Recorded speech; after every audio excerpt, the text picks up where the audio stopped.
Well, joining us on Cowboy State Daily is Rod Miller, and you'll recall that Rod ran for the U.S. House Correct. in 2018, a couple of years ago, against Liz Cheney. Against Liz Some Cheney. others. There was a crowded field up there at first, wasn't there, Rod? Was it? Yeah, there was, I don't know, half a dozen people running for that office. Liz, of course, is a powerhouse because of her name and her incumbency, and I was a Don Quixote tilting at windmills in that race, but I had a ball. I think I brought up some issues that needed to be talked about in the campaign. And Well, let's talk about these issues. Senate File 138 and House Bill 249 are both identical bills to do with this massive land purchase of 1 million acres along the UP line, and I think, Rod, about 4 million acres of minerals underground. What's your beef with it? I don't know enough about the deal to have a beef.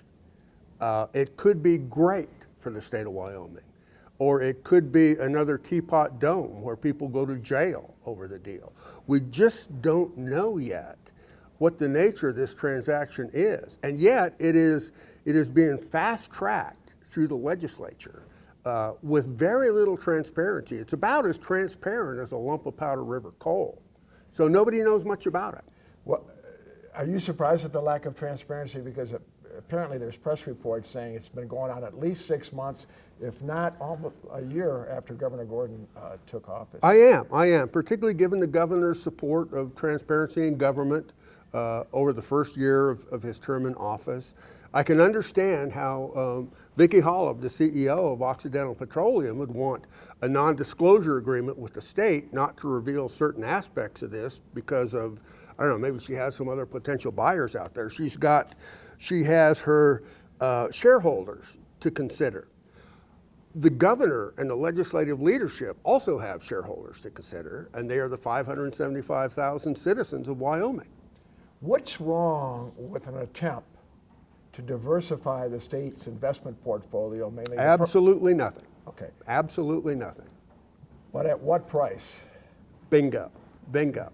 And if you look at both the Senate and the House bills floating around, those bills are not directed toward investigating this deal, doing our due diligence, finding out answers to some of these questions.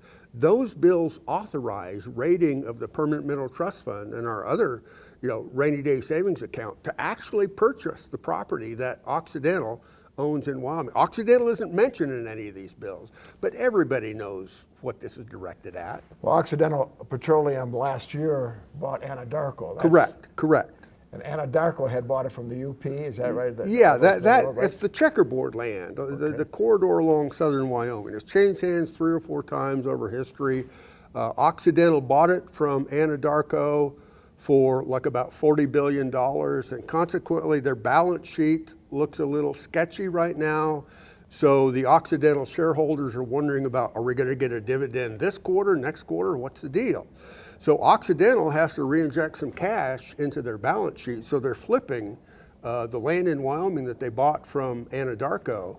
And Wyoming, the state of Wyoming, with our sovereign wealth, has suddenly emerged as a potential buyer for that.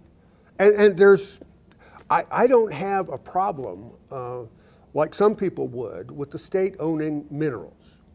I have a problem not knowing what the nature of this deal is and being told it's so big, it's too big to pass up, and we got to act now.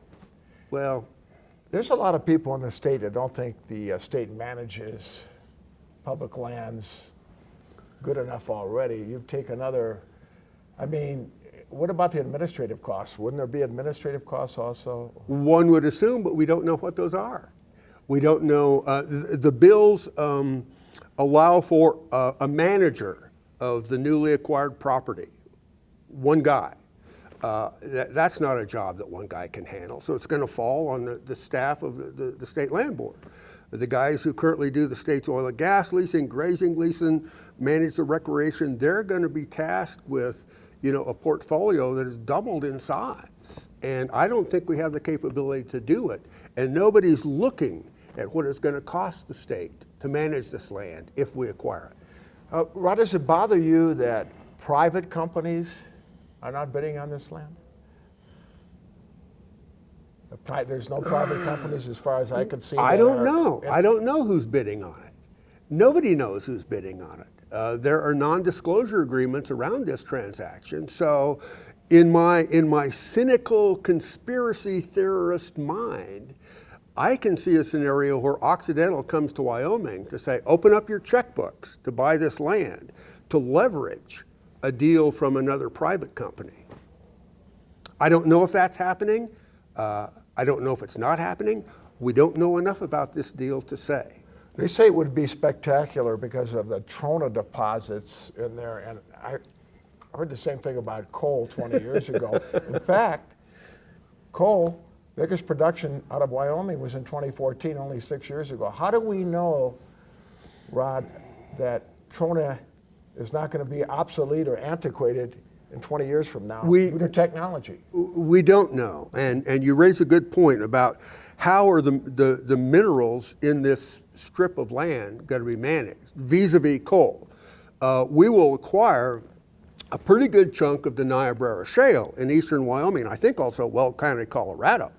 The Niobrara Shale is a huge, big elephant gas field, and the state of Wyoming is all of a sudden going to own that resource. Now, how do we manage it? Do we aggressively produce the gas underground in those areas at $2 an MCF, and It's less than that right now. and add that kind of pressure to the Powder River Basin coal patch, which is competing with natural gas? Or if we want to prop up the coal patch, we sit on that natural gas, don't let it get to the market, and face a lawsuit under the Constitution that mandates we maximize the profit potential from our state lands. Nobody, I think, is looking at that kind of trade-off. And how big of a problem, true, maybe we'll buy an opportunity, but we're also going to buy some problems if we go for this deal.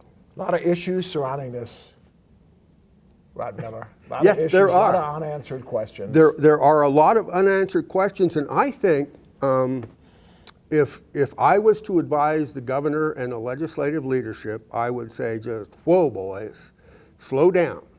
This is a big deal. It's complex. We don't have a lot of answers to these questions. Let's go ahead and authorize and appropriate an amount of money to do our due diligence, to find out answers to some of these questions, and then take those answers out to the street, have public hearings around Wyoming, not just in the checkerboard, but around the state, to inform voters about the potential upside and downside to this deal without exposing our permanent mineral trust funds and legislative savings accounts. What the law does, as it currently stands, it authorizes entry into our permanent mineral trust fund to spend on this deal. That's kind of like taking a hammer and breaking the piggy bank open, and the cash is just sitting on the dresser table. We're not taking that cash and giving it to Occidental. That's the appropriation process. But we're authorizing breaking into that piggy bank to get ready to give it to Occidental. That is getting the cart before the horse, Bob. And I think the legislature and the governor would be so much better off to expend money to answer these questions rather to say to Occidental, okay, we've authorized this purchase and we're going to get answers to these questions later. To me, that's disingenuous. Rod Miller, we're out of time. Good to see you. Thanks, Bob. Good to see you too.